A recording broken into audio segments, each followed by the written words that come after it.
আসসালামু আলাইকুম ভিউয়ার্স, কেমন আছো সবাই? শুভ সন্ধ্যা সবাইকে।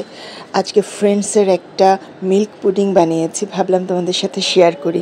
আমার মতো আলসি রাঁধুনির জন্য এই রেসিপিটা এত ইজিয়েস্ট ছিল, আমি মুগ্ধ রেসিপিটা করে। তো ভাবলাম এটা শেয়ার না করলে তো আর হলো না। তাহলে চলো শুরু করি রান্নাটা।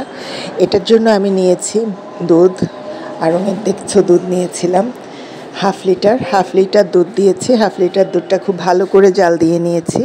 তারপর দুধটা ফুটে ওঠা পর্যন্ত অপেক্ষা করেছি। আর ফ্রেন্ডসের প্যাকেটটা এই যে খুলে দেখাচ্ছি, ফুড কালার আমি মেলাইনি, ওরাই এই পিঙ্কিশ কালারটা দিয়েছে, যেটা ভীষণ ভয়াবহ রকমের পিঙ্ক কালার ছিল। মানে বানানোর পরে মনে হলো এরকম হাওয়াই মিঠাই কটকটা কালার, ছোটোবেলায় যে হাওয়াই মিঠাই খেতাম না, সেরকম কালার ছিল।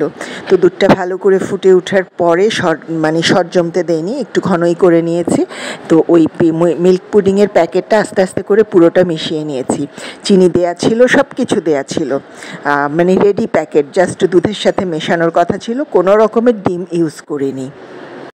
ডিম দেইনি সেহেতু ভাবছিলাম, আমি মনে মনে ভাবতেছিলাম আর কি, যে ডিম ছাড়া পুডিংটা কেমন হবে কে জানে। তারপরে ভালো করে জাল দিয়ে নিয়েছি, একদম ভালো করে ফুটিয়ে নিয়েছি। এটা দেখাচ্ছি তোমাদের, চায়না গ্রাস মিল্ক পুডিংয়ের প্যাকেটটাও দেখালাম। তো ভেতরে চায়না গ্রাস ছিল আর কি, যেটা বলে, সেজন্যই আসলে ডিম লাগেনি পুডিংটা জমাতে। তারপরে দেখতে পাচ্ছ খুব ভালো করে ফুটিয়ে নিয়েছি। ভালো করে ফুটিয়ে নিয়ে এটা তারপরে নামিয়ে ঠান্ডা করে নিয়েছি। ঠান্ডা সামান্য কুসুম কুসুম ঠান্ডা থাকতে এটা একটা প্লেটে জমিয়ে নিয়েছি। তারপর রুম টেম্পারেচারে ফ্যান ছেড়ে এটাকে ঠান্ডা করে নিয়েছি। নর্মাল ঠান্ডা হওয়ার পরে এটাকে ডিপে রেখে দিয়েছি, যেন একদম ভালো মতো ঠান্ডা হয়ে যায়। তো ঢালার সময় দেখতেই পাচ্ছ কুসুম গরম। আবার বেশি হলে, চায়না গ্রাসটা ঠান্ডা হলে কিন্তু জমে যায়। তারপরে যখন মিল্ক পুডিং এটা যখন একদম জমে গেছে, ডিপ থেকে বের করে নিয়েছি, ডিপে রেখেছিলাম আধা ঘন্টা, একদম জমে গেছে খুব চমৎকারভাবে। এরপর নামিয়ে দেখতে পাচ্ছ একদম জমে গেছে।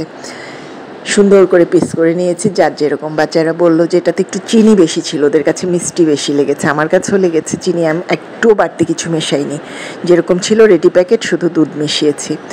তো দেখতে পাচ্ছ, মানে এভাবে করে কেটে নিয়েছিলাম, এবং ওরা বললো যে বেশি চিনি খেয়েছে সবাই মজা করে, কিন্তু আমার কাছেও চিনিটা বেশি লেগেছে।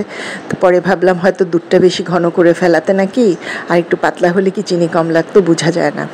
তো যাই হোক, খেতে মজা ছিল, সহজ একটা রেসিপি। প্যাকেট এরকম খাবার কিনতে পাওয়া গেলে আমাদের মতো আলসি আর বেশি কাজ করতে চাই না যারা, তাদের জন্য সুবিধা হয় বাচ্চাদের নাস্তা বানিয়ে দিতে। মজাই ছিল। এটা ছিল মিল্ক পুডিং রেসিপি তোমাদের জন্য। সাথে থেকো, ভালো থেকো, লাইক কমেন্ট করো, পছন্দ হলে শেয়ার করো। আর কি, রেসিপি ভালো লাগলে একটা সুন্দর কমেন্ট করে জানাবে। খাওয়াতে তো পারলাম না, দেখে নিজের বাচ্চাদের বানিয়ে খেও, নিজেরাও খেও। ভালো থেকো সবাই। আল্লাহ হাফেজ বন্ধুরা।